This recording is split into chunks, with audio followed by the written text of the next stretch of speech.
Well, we will replace this fan with this ceiling fan, and there's another one back there. We're putting two ceiling fans in the kitchen.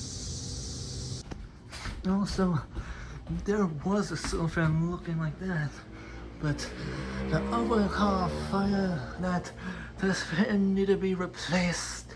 Yeah, see this? It made by a smoke it caught on the ceiling. Yeah, because of a fire.